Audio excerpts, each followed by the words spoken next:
Everyone, and welcome. Tedo Ichiban here. Um, I wanted to do a video on Injustice 2's timeline. I just finished the story mode of the game, and it's kind of crazy, especially after reading all of the comic books and playing the original first game. So, I just want to talk about the timeline here. Um, so, as you can see, there's the Justice League timeline, the one that follows the comics. Obviously, the costumes and such are slightly different, but that's the what you would call the normal timeline, the best timeline, where Superman is good, basically. Um, these are the guys that hopped over during Injustice to help out the people living in the Injustice timeline.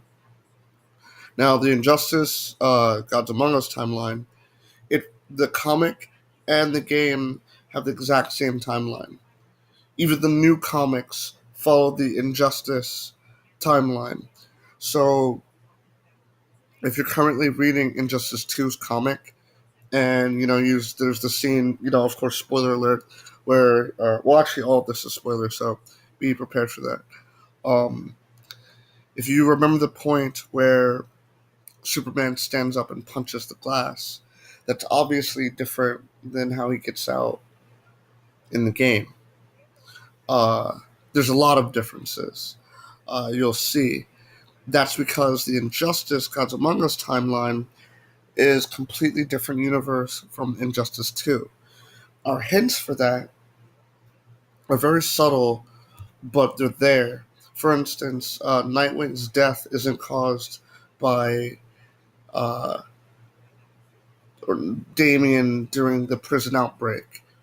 They could have been caused by Damian still, but that scene happened differently. In fact, it was the death of Zazz there that caused things to turn differently.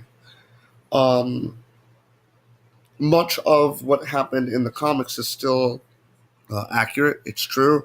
It's just uh, whatever the game tells you is different is what's different.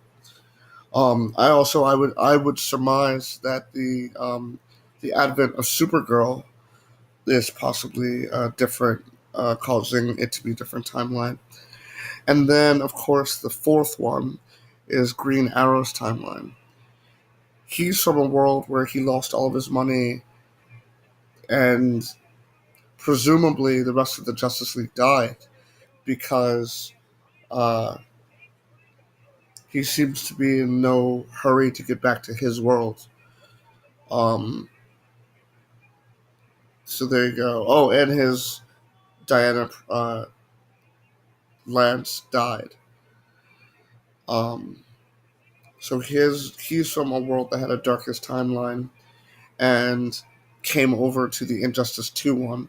Also, there's possibly a fifth dimension or universe from where Black Canary is from. Because in Injustice 2, of course, she explained she was saved by Dr. Fate. That didn't happen in the normal Injustice timeline. So, again, just to go back, Justice League, Superman was always good. The Justice League are all friends. Everything's fine. Green Arrow's timeline, everyone died. He lost his money. He lost everything. All he has is a cabin out somewhere. That's his timeline.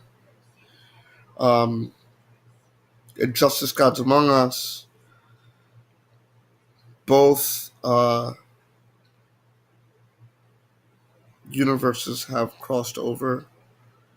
Um, the normal Justice League has crossed over into this one, and Green Arrow presumably either helped out in this timeline or is just from a completely different one altogether.